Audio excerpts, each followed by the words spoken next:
चंडीगढ़ से इस वक्त की बड़ी खबर का रुख कर लेते हैं। दिव्यांशु बुद्धिराजा की बढ़ सकती है मुश्किलें। पंजाब हरियाणा हाईकोर्ट से झटका लगा है। हाईकोर्ट ने दिव्यांशु बुद्धिराजा की याचिका खारिज कर दी है। तो ये बड़ी खबर आपको बता रहे हैं। पंचकुला कोर्ट ने दिव्यांशु को भगोड़ा घोषित किया है।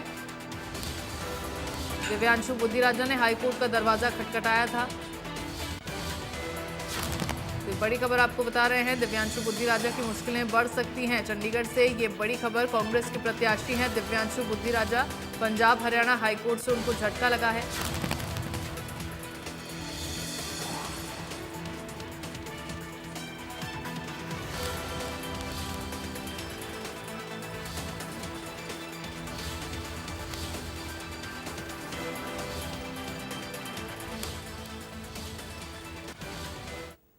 और खबर पर ज्यादा जानकारी के लिए संवाददाता साहिल रुखाया मेरे साथ जुड़ गए हैं। उनका रुख कर लेते हैं। साहिल, दिव्यांशु बुद्धिराजा की जो याचिका थी उसको खारिज कर दिया गया है। मुश्किलें उनकी किस तरह से बढ़ती हुई नजर आएंगी? बिल्कुल, करनाल से कांग्रेस के प्रत्याशी दिव्यांशु बुद्धिराजा को पंजाब एवं हरियाणा हाईकोर्ट से एक बड़ा झटका लगा है, क्योंकि पंचकुला की कोर्ट से उन्हें पीओ घोषित कर दिया गया था 2018 के अंदर। उस वक्त जब मनोहर लाल मुख्यमंत्री हुआ करते थे, उनके द्वारा जो है बैनर जो है वो बेरोजगारी को लेकर उनके द्वारा लगाए गए थे और उनके खिलाफ जो है पंचकुला पुलिस की ओर से केस भी दर्ज किया गया था, उनकी गिरफ्तारी हो गई थी। लेकिन पंचकुला जिला अदालत में जो है बार बार समन किए जाने के बाद भी दिव्यांशु बुद्धिराजा जो है वो कोर्ट के अंदर पेश नहीं हो रहे थे, जिसके बाद कोर्ट की ओर से उन्हें भगोड़ा घोषित कर दिया गया। तो उसके बाद जब दिव्यांशु बुद्धिराजा की ओर से इस मामले में हाईकोर्ट का दरवाजा खटखटाया गया और आज जो है उनकी जो याचिका थी उसको डिसमिस करने का काम जो है वो हाईकोर्ट की ओर से किया गया। इस वक्त हमारे साथ डिप्टी एजी भूपेंद्र जी मौजूद हैं। इनसे जानते हैं, सर, आज दिव्यांशु बुद्धिराजा की याचिका को डिसमिस कर दिया गया, क्या कुछ दलीलें जो है अंदर देखने को मिली? क्योंकि उसमें क्या था, पहले 30/7/2022 को उसकी नॉन बेलेबल वारंट खारिज हो गए थे। उन्होंने उसके खिलाफ पिटीशन डाली। कोर्ट ने उनको कहा कि आप सरेंडर करो, लेकिन उन्होंने सरेंडर नहीं किया, तो उनकी पिटीशन 22/11/2023 को खारिज हो गई थी। उसके बाद उन्होंने निचली अदालत में फिर एक दरखास्त लगाई under section 70 sub clause 2 CRPC में कि ये जो वारंट है ये खारिज किए जाएं। कोर्ट ने वो एप्लीकेशन खारिज कर दी। तो उन्होंने उसके बाद दोबारा एक एप्लीकेशन हाई कोर्ट में पिटीशन दायर की, जो 10/1/24 को डिसमिस हो गई justice honourable mister justice Kuldeep Tiwari के द्वारा। तो कोर्ट ने यही कहा कि निचली अदालत ने भी कहा और हाई कोर्ट ने भी यही कहा कि आपको एक प्रोसीडिंग का पता था, आप जान के पेश नहीं हो रहे थे। तो इसलिए इन चीज़ों को मद्देनजर रखते हुए भी हाई कोर्ट ने आज फिर उनकी पिटीशन खारिज कर दी है, क्योंकि हर प्रोसीडिंग का उन्हें पता था। जो वकील नीचे उनकी तरफ से पेश हो रहा था वही वकील यहाँ हाई कोर्ट में पिटीशन डाल रहा था, लेकिन वो जान के पेश नहीं हो रहे थे। तो कहीं ना कहीं मुश्किलें उनकी बढ़ सकती है। कोर्ट ने क्या कहा है कि अब उन्हें पंचकुला अदालत में पेश होना पड़ेगा, सरेंडर करना पड़ेगा?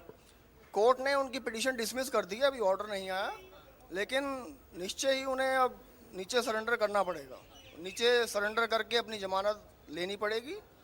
अगर सरेंडर नहीं करेंगे तो पुलिस कभी भी गिरफ्तार कर सकती है पुलिस के पास, क्योंकि उनकी पीओ की एप्लीकेशन जो यहाँ लगी थी वो खारिज हो गई। तो ऐसे में चुनाव प्रभावित हो सकता है अगर वो आते हैं तो। उनका जिस तरीके से उन्हें कैंडिडेट भी बनाया गया कांग्रेस की ओर से, कानूनी पहलू क्या कहते हैं कि आगे का किस तरीके से उनका स्टेप रहेगा, क्या कुछ किस तरीके की मुश्किलें जो है क्या उम्मीदवारी भी छोड़नी पड़ सकती है दिव्यांशु बुद्धिराजा को इस दौरान? करना ही पड़ेगा। जब सरेंडर करेंगे तो जमानत होती है नहीं होती है वो तो निचली अदालत देखेंगी।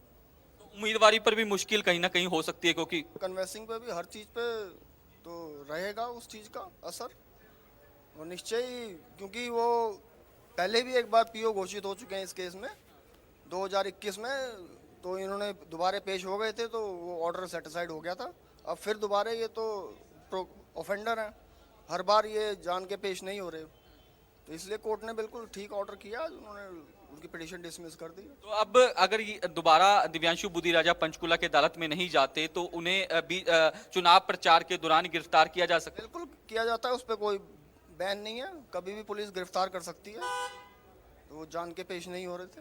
बिल्कुल जिस तरीके से डबल एजी का साफ तौर पर कहना है कि दिव्यांशु बुद्धिराजा अगर अब डिसमिस के जिस तरीके से पिटीशन उनकी डिसमिस की गई है उसके बावजूद भी पंचकुला की जिला अदालत में अगर वो सरेंडर नहीं करते तो उन्हें कभी भी गिरफ्तार जो है वो किया जा सकता है। अब देखने वाली बात ये होगी कि दिव्यांशु बुद्धिराजा जो कांग्रेस के कैंडिडेट है करनाल से, उनका अगला रुख क्या कुछ रहने वाला होता है। क्या वो पंचकुला की जिला अदालत में अपने आप को सरेंडर करेंगे या फिर चुनाव प्रचार के अंदर वो इसी तरह से कैंपेन करते रहेंगे। अगर वो कैंपेन करते रहे तो पुलिस की ओर से उन्हें कभी भी गिरफ्तार जो है वो किया की ओर से पूरे कॉन्फिडेंस के साथ ये बात कही गई थी कि मुझे भगौड़ा घोषित कर दिया गया है, मुझे पीओ घोषित कर दिया गया कि क्या पीओ जो है वो खुलेआम इस तरह से सड़कों पर प्रचार प्रसार करते हुए नजर आते हैं। जिस तरह से अब पूरे मामले में ये पता चल रहा है कि दिव्यांशु बुद्धिराजा जो है बार बार कोर्ट के समन के बाद भी वहां पर नहीं पहुंच रहे थे। कहीं ना कहीं सवाल ये भी है कि क्या कौन सा ओवर कॉन्फिडेंस दिव्यांशु बुद्धिराजा को था या फिर क्या कारण रहे जिसकी वजह से वो एक तो कोर्ट में पेश नहीं हुए और दूसरा क्या ओवर कॉन्फिडेंस था जिसकी वजह से दिव्यांशु बुद्धिराजा इस तरह की बातें करते हुए बीच सड़कों पर नजर आ रहे थे कि पीओ घोषित कर दिया गया है मुझे, लेकिन पीओ जो है वो इस तरह खुलेआम नहीं घूमते और इसी को आधार बनाकर वो सत्ता पक्ष को यानी कि बीजेपी को घेरते हुए नजर आ रहे थे। फिलहाल के लिए साहिल बहुत बहुत शुक्रिया आपका इन तमाम जानकारियों के लिए।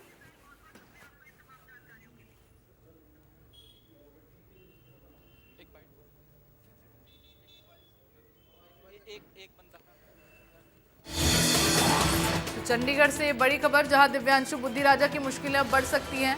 कोर्ट की ओर से उनकी याचिका को खारिज कर दिया गया है, लेकिन अब देखना होगा कि अब आगे क्या कुछ स्टेप दिव्यांशु बुद्धिराजा की ओर से उठाए जाते हैं, क्या रुख उनका रहता है।